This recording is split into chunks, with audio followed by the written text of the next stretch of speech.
All right.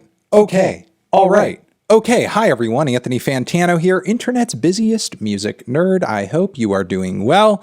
And it's time to do a bit of a tier list over here. I'm actually going over the top 10 albums of the 1980s, as according to Pitchfork.com. Yes, we have done a few of these videos before for the 2000s. We did one for the 90s. And yeah, Pitchfork also made a list of their top albums of the 80s. Gonna go over their favorites and rank them in this list according to, whether or not they are favorites of mine, I suppose. Bibbidi bop and bow. At number 10, it's Sade. Diamond Life. Sade and her band, Sade, on this record, come through with an absolutely mesmerizing, smooth, beautiful strain of soul, which is groovy, luscious, sax-laced, stellar vocals and songs, absolutely glamorous and entrancing. I have reviewed this record recently in a classics video on the main channel. It's one of the most, I think, decadent and sexy albums to come out of the 1980s for sure. One of the best out of Sade's discography as well. Is it one of my favorite albums of the 1980s generally? I think musically I'm a bit too much of a thrill seeker to, sort of like have all cylinders firing when I'm listening to this album, but it's still an excellently produced, performed and executed record, pretty on a level that is untouchable by a lot of 80s albums, despite, there being a lot of very beautiful and glamorous aesthetics throughout that decade of music. But yeah, great record, highly recommend, and check out the review I did if you have not already. I would very firmly put this in the A row. Next, moving on to number 9 on the list, that would be the Cure album, Disintegration, dropped in 1989 and has been pretty consistently celebrated as one of the band's best records, and it's not hard to see why. You have Robert Smith, handily one of the best and most expressive singers and writers of this era, and on top of it, this album is like a really successful culmination of a lot of different stuff the Cure were doing up until this point. You have instances on this thing of pure, moody pop bliss, and then on top of that, heavier and more transcendent cuts that make it feel like you're kind of crossing over into the astral plane. The vibes and feelings this album drums up are beyond description in some ways, truly otherworldly, which can be a hard feeling to find outside of the realm of experimental music. Of course, you have amazing highlights and bangers off of this thing, like the title track, as well as Pictures of You. This thing is excellently produced, performed, written. I think the band totally crushed it from end to end on this album, and there are few of this era that kind of make me feel in the way that this record does. I would handily put this over in the S row. There you go. Okay, following that, at number 8, we have Janet Jackson with Control. Excellent record, one of Janet's best. Not really a whole lot to add about this album outside of it's one of those records where I think its best qualities are very apparent, are very on the surface. This thing is 80s pop bliss, distilled and personified to perfection. Now, with that being said, do I find this record to be as bold or as unique as like Rhythm Nation? No, not necessarily, but that doesn't mean it's not great. It's just not my favorite Janet album, but still an amazing Janet album. And again, when it comes to 80s pop, that really pops, that really snaps, and of course has that feminine edge, there are a few records that are inching this one out.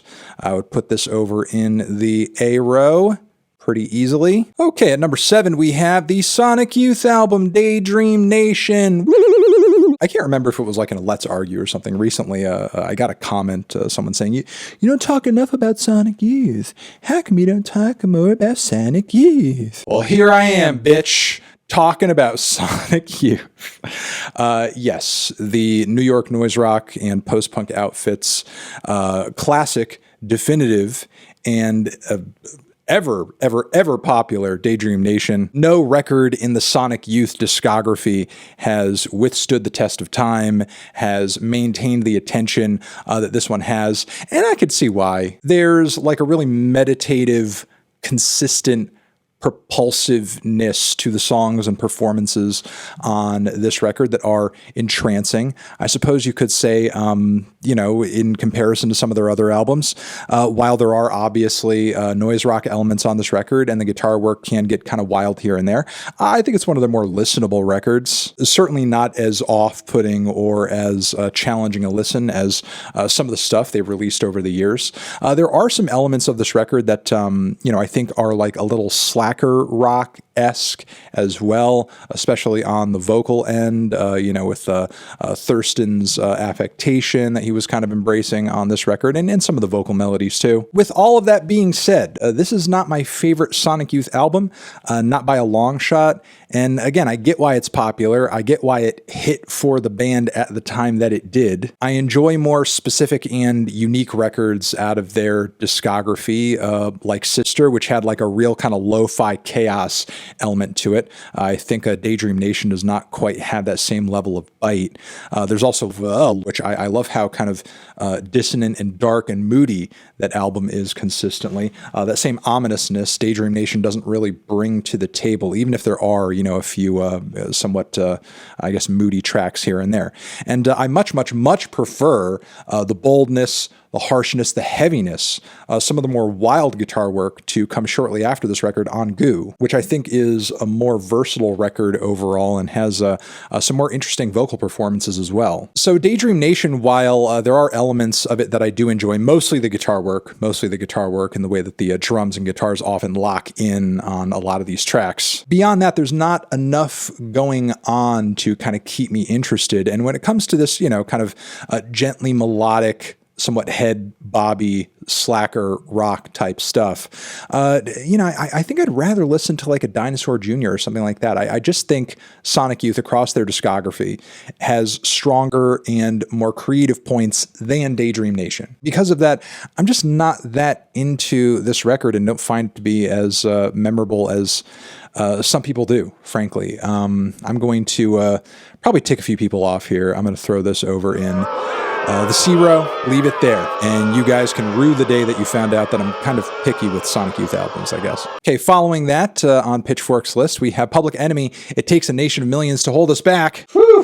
When I tell you this is one of the greatest hip-hop albums of all time, one of my favorites, like a top 10 hip-hop album, point blank, period, all albums, artists, and eras considered, I'm telling you, from the substantive social commentary to the choruses, to the amazing, dense, and mind-bending, still mind-bending to this day, production from the Bomb Squad. Like, obviously, when you go back to the 1980s, you do hear a lot of very kind of rudimentary beats and loops and samples and so on and so forth with old school and golden age hip hop. And, at this point, that's part of the nostalgic appeal of those records. Not to say they've aged badly or anything like that. Maybe it's not hitting as hard as it used to back in the day, but it still sounds great. And there's like an old school charm to it, which is cool. But there's something about the beats on this record that obviously, while they are a product of their era, they're so freaking, my God, it's like fireworks going off in my brain, and they're so intense, they're so chaotic, they're so absolutely nutso that still to this day I can't wrap my head around it and think about how the heck they pulled off what they pulled off on the instrumentals to this record. On top of that, you have Chuck D, who's one of the best rap artists of all time, not just rappers of the 80s. His voice is so deep and so sick and so authoritative, he could literally rap nursery rhymes and it would sound fucking cool. And not only is he a guy with an excellent golden voice, but he's got a ton to say. And, one of the best and most iconic hype men in all of hip-hop history, too. Right behind him, Flava Flav. Public Enemy, you didn't need much more. This is a fire-ass album, and would unquestionably throw it up in the row. Okay, Talking Heads, Remain in Light, S row.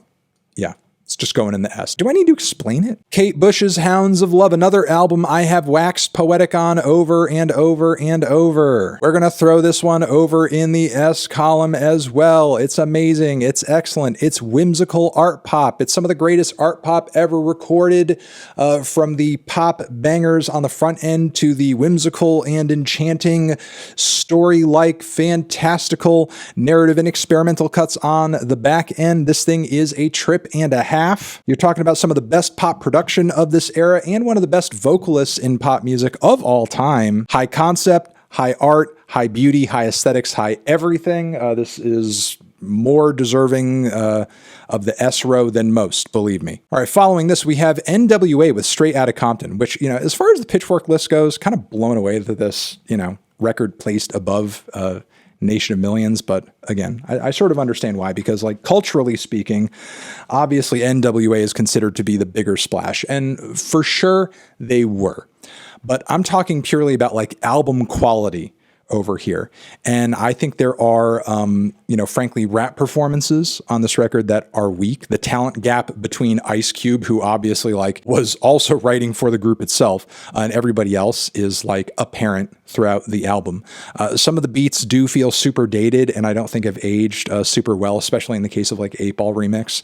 And there are some tracks that just are not really as strong as the singles and really all the cuts on the front end of the record. I think this is a record where the singles mostly carry it. It's not an album I would say is like, a bore to listen to by any means. I like it, but I think there are stronger 80s hip hop albums. Eric B. and Rakim, EPMD, Boogie Down Productions, the list goes freaking on. But again, I understand the cultural significance of a song like Fuck the Police and Express Yourself. As an overall album experience, I think Straight Outta Compton is, it's okay. It's fine. It's good. It's good. I would put it over in the B row. Feel it. Yep, Pitchfork had this one at number 2. And look, I've talked about Thriller quite a bit on this channel and overall. It's obviously a very good pop album and has some of the most excellent and influential and important pop singles on it of all time. Thriller and Billie Jean, for example, are like, top 20, top 15 pop songs of all time level. But still, I think Thriller as an album experience, Michael Jackson has put together more thoroughly enjoyable overall albums in the past, prior to this, obviously, Off the Wall. I think Bad as an album experience is a lot more solid than this record. I think The Girl Is Mine is still super freaking weak. It's a skip for me. It's such a skip. The doggone girl is mine. Doo-doo. Boo-doo-boo-boo-ba-doo-doo. Hey, Bugsy, I see you going steady with Cheryl. Well, fat chance of you taking her to the prom, because that doggone girl is mine. The doggone girl is mine. To me, Thriller feels more like just a very good, short bangers compilation than an album. I like it. I enjoy it. I own a copy of it myself. I listen to it from time to time. It's very good. But is it as mind-blowing as, Nation of Millions or even freaking Control? No, not in my opinion. Okay, and finally we have Prince and The Revolution with Purple Rain at S-Row. S. Prince, just like with Talking Heads, I've praised Prince so much on this channel. I've praised Prince in so many videos. You guys should know how I feel about Prince overall at this point. One of the best multi-instrumentalists, singers, songwriters, producers, art conceptualizers of all time. One of popular music's true eccentrics and creatives, a once-in-a-lifetime artist. Records like Purple Rain, I don't think can get enough praise. I don't think you could praise them enough. I think for this list, it's a valid #1 album. I think it's a valid #1 album for anybody. And just so many excellent, fantastical, and wondrous pop bangers on this thing. This thing is sexy, it's sparkling, it's dazzling, it's dramatic, captivating, and beautiful. Really everything that you want pop music to be. And I think that's going to do it for the 1980s list over here for Pitchfork. Thank you very much for watching. What would you rate these albums? Where would you place them on such a tier list? Let me know. You're the best. Mwah. Over here next to my head is another video you can check out. Hit that up or the link to subscribe to the channel. Anthony Fantano list, Pitchfork 80s of forever.